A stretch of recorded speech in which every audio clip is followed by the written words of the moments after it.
I was expecting the Army to make this realistic, to give us the patience, to make this the experience that we need in order to carry this out in the real world environment. It looks like from everything they've set up and everything that they're doing that that's what they're going to deliver.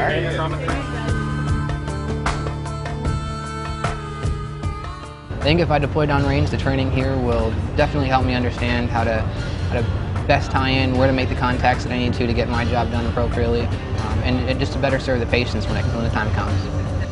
Rhino Medic 4, I say again, we have wheels down. How copy? Basically, the consensus is that this is the closest thing to war. So I knew that coming here, we'd get the training that we need to go out the door.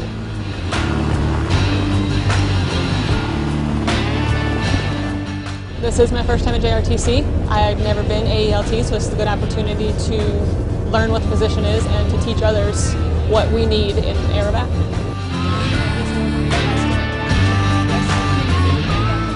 JRTC is a joint exercise conducted by the Army and the Air Force, allowing us to exercise the patient movement system in a joint environment using all the different components and elements on both the Army and the Air Force medical side.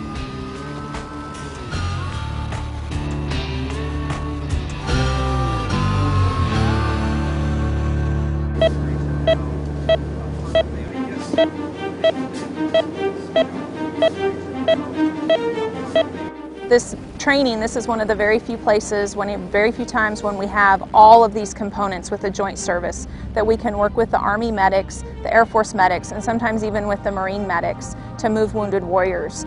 They're moving real people that may or may not have simulated but real injuries.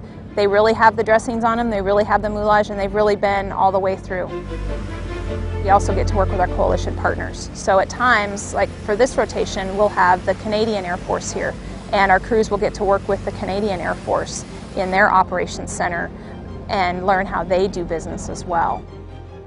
It's so vital for the soldiers to see this too. And now after 10 years, the soldiers are coming through, and some of the patients, the simulated patients that we have, are actually soldiers who've been evacuated real world during the war. And so they're also giving that feedback to our medics, to our air medical evacuation medics.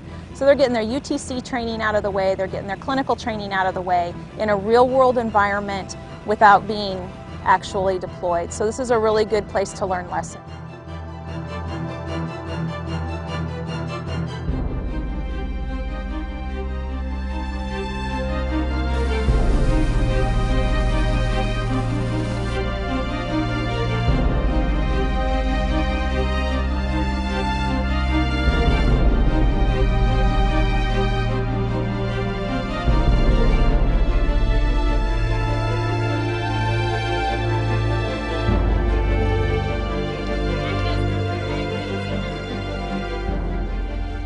The Army and Air Force medics that come here and train at JRTC are experiencing all phases of the patient movement system. They're also being stressed by a contingency environment as well as realistic weather conditions. This is the only place where they're going to get to work with all their comm equipment, all their medical equipment, and to work together with all phases of patient movement from point of injury all the way to aeromedical evacuation at the final stage.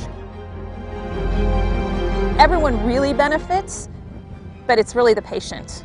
We all get the training, but it's the wounded soldier at the end who's going to get the biggest benefit, because they know that at the end of the day, if something goes wrong, we're here, the medics, the Army, the Air Force, the Navy, the Marine medics are here to take care of them, give them the very best care they can, and get them back home to their families so they can start rehabilitation.